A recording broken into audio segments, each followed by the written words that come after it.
प्रार्थना करने लगे, महाराज हम साधु केवल एक ही बात के लिए प्रार्थना करते हैं, एक ही बात पूछते हैं, क्या? कृष्ण प्राप्ति करम शाश्वत साधनम तत्वदाधुना। महाराज इस जीवन में भगवान की भक्ति कैसे होगी, कन्हैया जी के चरणों की प्राप्ति कैसे होगी और वह कन्हैया हमको कैसे प्राप्त होगा, उस कन्हैया के दर्शन हमको किस प्रकार मिल सकेंगे, वो बात हमें बताइएगा। गोविंद से कैसे मिला जाए, गोविंद के दर्शन किस प्रकार हो, केवल यही प्रश्न किया। सूत जी बोले, हे शौनक आदि ऋषियों, ये आपने अपने लिए नहीं, ये संसार के कल्याण के लिए पूछा है। जो व्यक्ति अपने लिए जीता है वो ठीक है, लेकिन जो सबके लिए जीता है, सुखी रहे संसार सब, दुखिया रहे न कोई, यह अभिलाषा हम सबकी, भगवन पूरी हो। पहला। दूसरा, दूध पूत धन धान से वंचित रहे न कोई, शुद्ध दारा और लक्ष्मी ये सबके घर में हो। आपने ऐसा प्रश्न किया है जो जगत का कल्याण करने वाला है।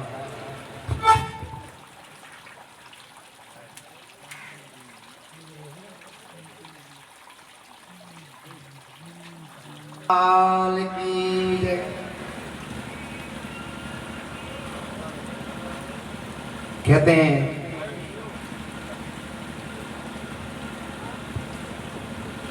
आज ऐसा जो प्रश्न पूछा है, कन्हैया जी की प्राप्ति कैसे हो, कहते हैं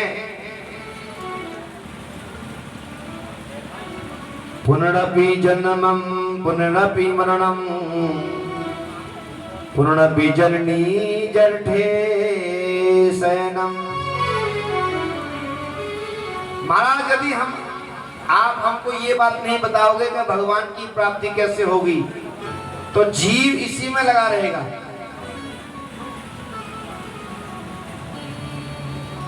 क्या कि बार बार मैया के गर्भ से जन्म लेना, बार बार मर जाना और फिर अपने ही कर्मों के द्वारा किसी न किसी योनि में वह जन्म लेता है।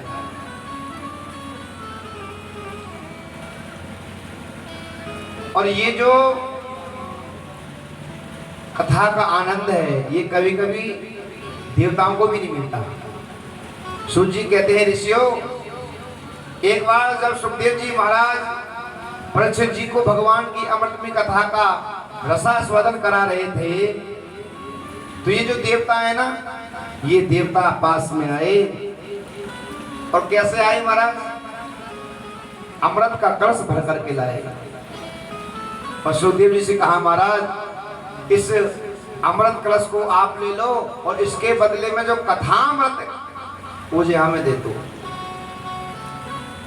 सुखदेव जी ने परीक्षित जी से कहा, महाराज एक बार बताओ क्या कथामृत लेना चाहते हो या देवताओं के द्वारा जो अमृत है वो लेना चाहते हो?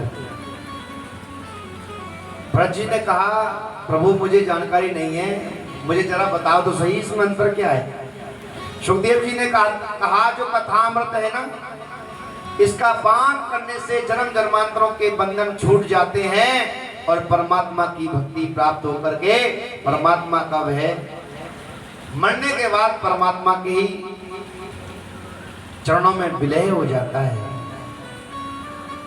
अर्थात उसका मोक्ष हो जाता है, परमात्मा ही में विलीन हो जाता है, उसका मोक्ष हो जाता है। ये कथा अमृत है। और देवताओं के द्वारा जो लाया अमृत है वो क्या है कि इसका पान करने से हो सकता है आपको स्वर्ग की प्राप्ति हो जाए, स्वर्ग मिल जाए। लेकिन जब तक आपके स्वर्ग में अच्छे कर्म है तब तक आप स्वर्ग में रह सकते हैं, और जैसे ही आपके अच्छे कर्म खत्म हुए तुरंत उस स्वर्ग से लौट करके इस धरती पर आना पड़ता है, और मैया के गर्भ से जन्म लेकर के फिर कहीं ना कहीं अपने कर्मों में से ही व्यक्ति अपने फलों को भोगता है। एक बात और, को न काऊ सुख दुख कर दाता और निज कृत कर्म भोग सकता। ना कोई किसी को सुख देता है, ना कोई किसी को दुख देता है। ये सुख और दुख जो है अपने कर्मों के द्वारा मिलते हैं महाराज।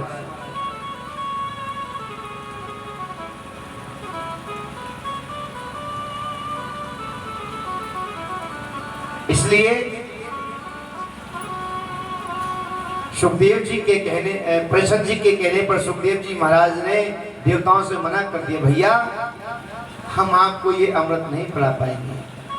देवताओं ने जाकर के शिकायत करी ब्रह्मा जी से, और ब्रह्मा जी ने कहा अच्छा ऐसी विशेष बात क्या है इस कथा में? तो कहते हैं ब्रह्मा जी ने एक धर्म रूपी तराजू लेकर के एक पल्ले पर संसार के समस्त सुखों को रख लिया और एक पल्ले पर श्रीमद् भागवत कथा। और आप सब किसान भाई हैं, जिस पल्ले पर वजन ज्यादा होता है ना वही पल्ला नीचे झुकता है। कहते हैं कि आज ब्रह्मा जी ने जब सारे सुखों को, यहाँ तक कि मोक्ष का, स्वर्ग का जो सुख है एक तराजू पर रख लिया और दूसरे तराजू पर श्रीमद् भागवत कथा को रखा, तो कहते हैं आज उसका पल्ला नीचा हो गया। ब्रह्मा जी ने कहा भैया सुनो, ये कोई साधारण पोथी नहीं है, अरे ये तो साक्षात कन्हैया है, साक्षात मेरा कृष्ण है। श्रीमद् भागवताख्याओ प्रत्यक्ष कृष्ण है भाई, ये साक्षात कृष्ण है भैया। ऐसे सुखदेव जी महाराज ने आज प्रसन्न जी महाराज को कथा का अमृत पान कराया। अब कथा के नियम क्या है महाराज? कथा के नियम है कि बड़े सावधानी से इस कथा में आए, बड़ी सावधानी से इस कथा का श्रवण करे, और जो यहाँ से कथा में सीख करके जाए उसका अपने घर पर चिंतन करे। मेरी उम्र कहाँ तक हो गई, कितनी हमारी उम्र बीत गई है तो सबको पता है, लेकिन कितनी बीतनी है ये किसी को नहीं पता। पल से पल में क्या हो जाए, मिट्टी बने शरीर का कोई पता नहीं तकदीर का। अगला पैर हमारा रखा जाए नहीं रखा जाए कोई पता नहीं है महाराज। इसलिए यही काफी है कि हम भगवान का भजन करें।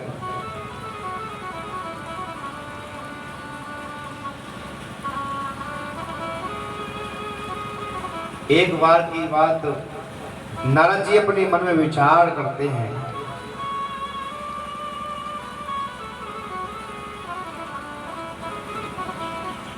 कि मैं इसी भगवान की कृपा से वीणा लेकर के घूमता रहता हूँ, परमात्मा का चिंतन करता रहता हूँ।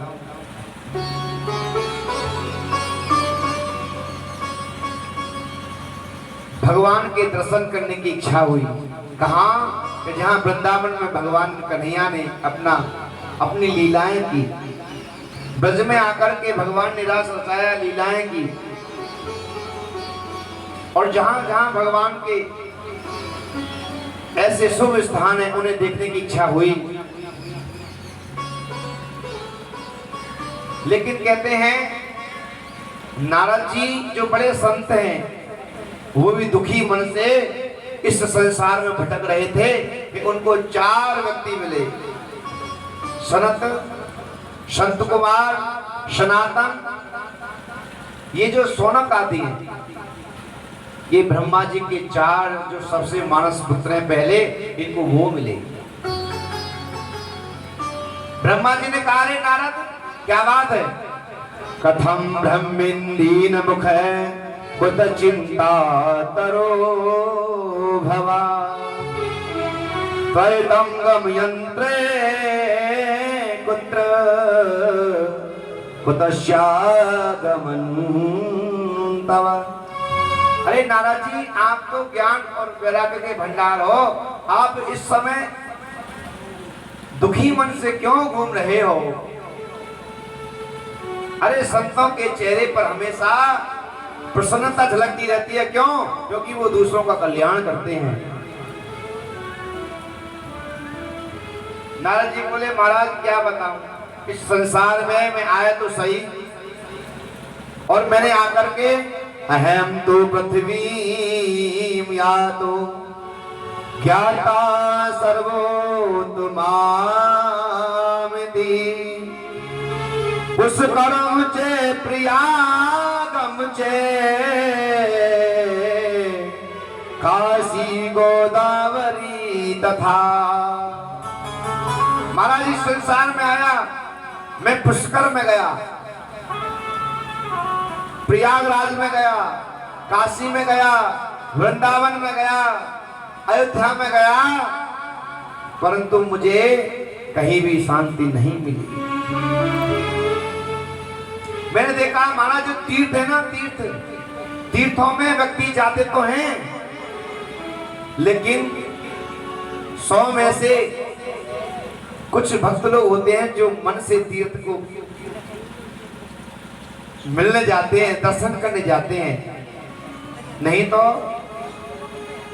जाते हैं पुण्य कमाने के लिए और कमाते हैं पाप, क्योंकि तीर्थ में जाने का भी एक नियम होता है। बहुत से लोग तो महाराज गंगा जी जाते हैं, और जबकि गंगा जी को दूर से प्रणाम कर लेना चाहिए। गंगा जी का क्षेत्र जहां से प्रारंभ हो वहीं से प्रणाम करें, और गंगा जी में प्रवेश करने से पहले मैया से प्रार्थना करें, माँ आपकी कृपा से और मेरे अहोभाग्य से आज मैं आपके दर्शन करने और स्नान करने आया हूँ, कोई गलती हो जाए तो क्षमा करना। गंगा जी में स्नान घुसने से पहले गंगा जी को स्पर्श करके पूजना चाहिए, तब उसमें प्रवेश करना चाहिए। और नियम क्या है कि कभी भी गंगा जी में अपने शरीर को रगड़ करके नहीं नहाना चाहिए। तो दूसरा नियम, कभी भी गंगा जी में स्नान करने के पश्चात जब बाहर निकले ना, तो अपने शरीर को पोंछना नहीं चाहिए। तीसरा, बहुत से लोग तो अपने मलमल कर नहाते हैं और नेकर बनियान भी महाराज उसी में धोकर आते हैं, अपने कपड़े भी धोकर आते हैं। अरे ये गंगा माँ है, ये कलकल निनादनी है, ये वो गंगा मैया है जो कपिल भगवान के द्वारा 60,000 पुत्रों को गंगा मैया ने पवित्र किया, कल्याण किया। इसलिए नारद जी कहते हैं कि मैं तीर्थ में गया और तीर्थों में मैंने देखा कि तीर्थों में भी खिलवाड़ हो रही है महाराज, जगह जगह गंदगी हो रही है। लोग स्नान करने नहीं, तीर्थ में दर्शन करने नहीं, गंदगी करने जाते हैं बहुत से तो, और बहुत से केवल अपना मनोरंजन करने जाते हैं। महाराज मुझे शांति नहीं मिली तो मैं लौट कर आ रहा था। कलयुग आ गया है महाराज, और मैंने देखा कि इस संसार में कोई भी सत्य नहीं बोलता है, बात बात पर झूठ बात बात पर झूठ।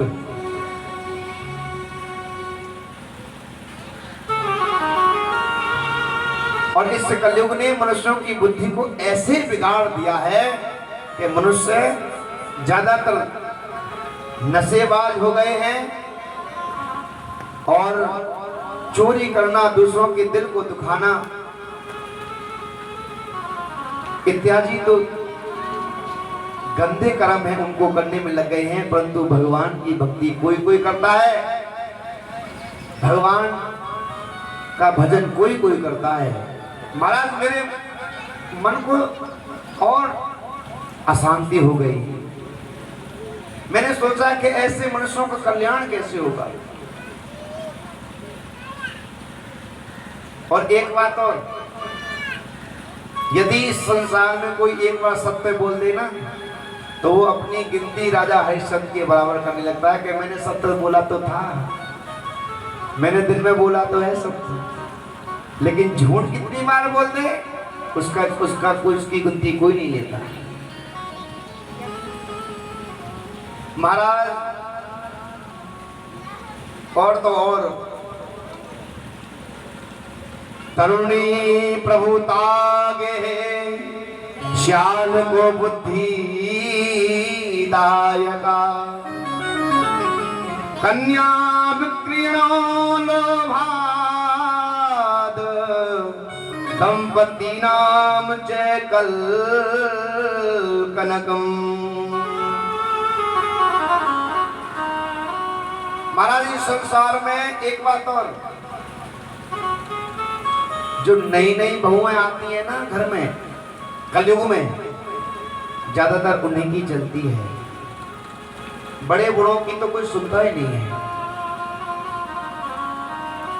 और एक कहावत है हमारे ब्रज में, दीवार बिगाड़े आरो और घर बिगाड़े सारो। दीवार में जितनी भी दीवार बना दी जाएंगी ना, वो उतनी जगह से कमजोर होती चली जाएगी। और अपने घर में माता पिता से, अपने सास ससुर से यदि कोई मंत्रणा नहीं की, कोई बात नहीं पूछी, कोई सलाह नहीं ली, और सलाह ले रहे साले से, ससुरा वालों से, तो वो घर भी कभी भी नहीं चलता। महाराज मैंने देखा कि पति पत्नी का जो पवित्र रिश्ता है, पति पत्नी के रिश्ते में भी खटास हो गई है, भाई भाई की नहीं बनती। और तो और हर कोई व्यक्ति एक दूसरे के अच्छी कमाई को देख करके जलता है।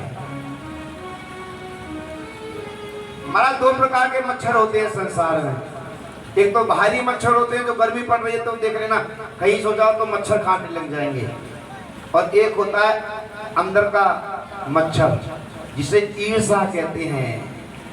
प्रधान जी के यहाँ अच्छा काम चल रहा है तो बस जलन हो गई, प्रधान जी दुश्मन हो गए कि ये किस प्रकार से अच्छी रोटी खा रहे हैं, इनका 2 मंजिला बन 3 मंजिला कैसे बन गया, इनके घर में ट्रैक्टर कैसे आ गया, ये अच्छी कमाई कहाँ से कर रहे हैं। ये जो मच्छर है, मत्सर, ईर्ष्या, ये हर व्यक्ति के अंदर घुसी पड़ी है।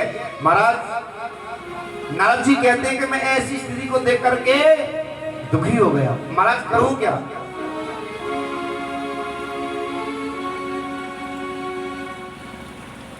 और तो और महाराज इस संसार में कलीना धर्म मित्रेण धैर्यं बुद्धिता धुना।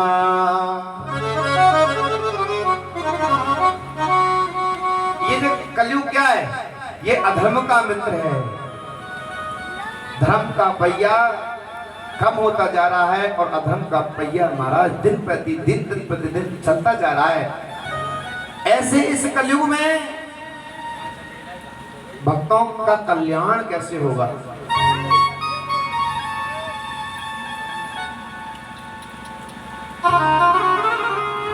और महाराज एक बात और, मैं दुखी मन से आ रहा था तो मैंने देखा कि एक जगह बहुत सारी स्त्रियां बैठी हुई हैं और एक स्त्री अपनी गोद में 2 जवान पुरुषों को, जवान पुरुष उसकी गोदी में लेटे हुए हैं। वह स्त्री जवान है,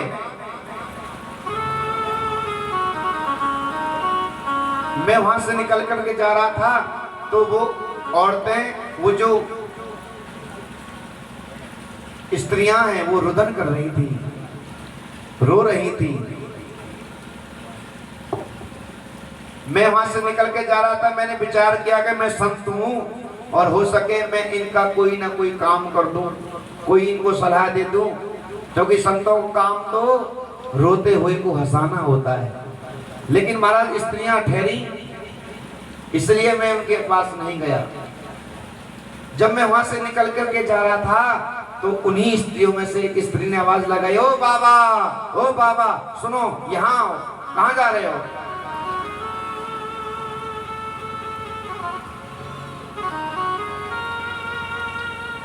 मैंने कहा देवी क्या बात है, क्या नाम है तुम्हारा, और ये जो दो पुरुष आपकी गोदी में लेटे हुए हैं कौन है? उस स्त्री ने जवाब दिया महाराज कि मेरा नाम भक्ति है, मेरा नाम भक्ति देवी है, और मेरे जो गोद में पुरुष पड़े हुए हैं ये मेरे ही पुत्र हैं। एक का नाम ज्ञान है और दूसरे का नाम वैराग्य है।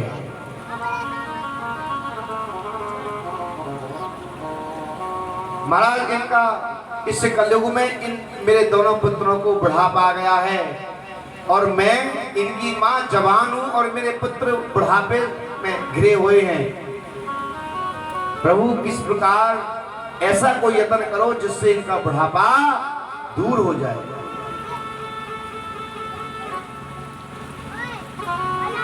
नारद जी कहते हैं कि मैंने उन दोनों पुरुषों का कल्याण करने के लिए, उनका बुढ़ापा दूर करने के लिए अनेकों प्रकार के यत्न किए,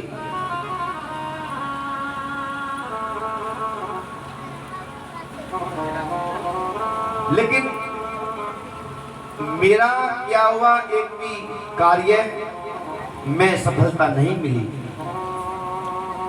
हर कार्य मेरा विफल रहा।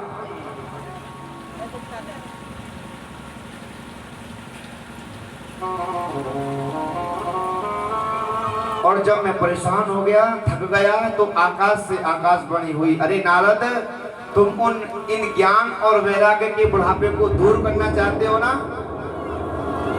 तो सत्कर्म करिएगा, सत्कर्म। महाराज ये सत्कर्म क्या है?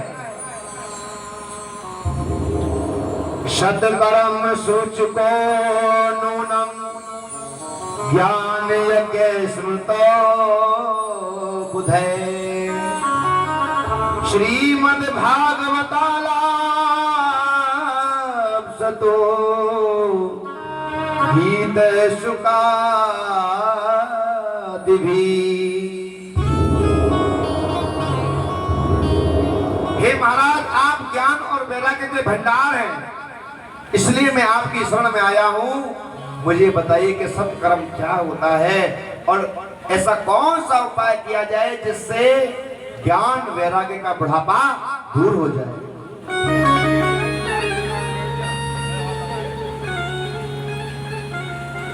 महाराज, मैंने वेद वेदांतों का पाठ किया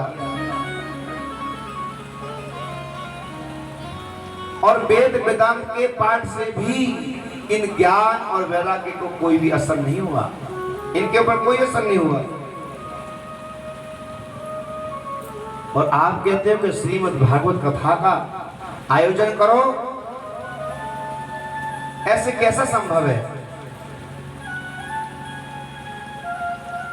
सनक, सनंदन, सनातन और संत कुमार ये चारों भाई बोले, भैया नारद जी एक बात बताइए, ये वेद क्या है? ये है वृक्ष, और भागवत क्या है? ये उसका फल है। अच्छा नारद, एक बात बताओ, क्या हम मीठे मीठे फलों को खाते हैं? केला, सेब, संतरा, आम, अमरूद, जितना आनंद हमको फल में खाने को मिलता है, यदि हम सोचें कि ये जो है ना कहां से आए हैं, पेड़ से आए हैं, अरे इनको छोड़ो, पेड़ को ही खाने लग जाओ, तो क्या जितना आनंद उस फल को खाने में मिलता है, पेड़ को खाओगे तो आनंद मिलेगा? नहीं मिल सकता। सौनक आदि ऋषियों ने कहा, अरे नारद, इसी प्रकार आपने वेद वेदांतों को पाठ किया, लेकिन उसका जो फल है ना, वो श्रीमद् भागवत कथा है।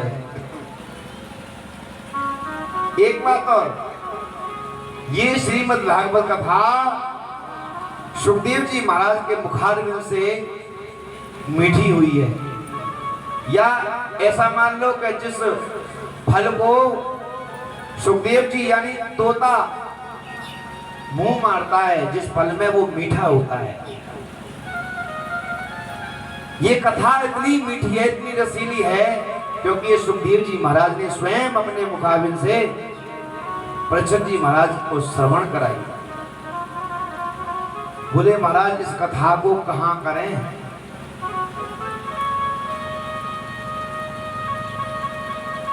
तो संत कुमार ने कहा, हे नारद, इस कथा को आप हरिद्वार में करिएगा, जहां गंगा जी का पवित्र किनारा है। कहते हैं आज नारद जी ने बहुत अच्छा मंच बनाया और उस मंच पर सौनक आदि शरद कुमार चारों भाइयों को बिठा दिया और आप स्वयं श्रोता बनकर के वहां बैठ गए। कथा प्रारंभ हुई और जयकारा लगा, बोले वृंदावन बिहारी लाल की जय हो। कहते हैं जैसे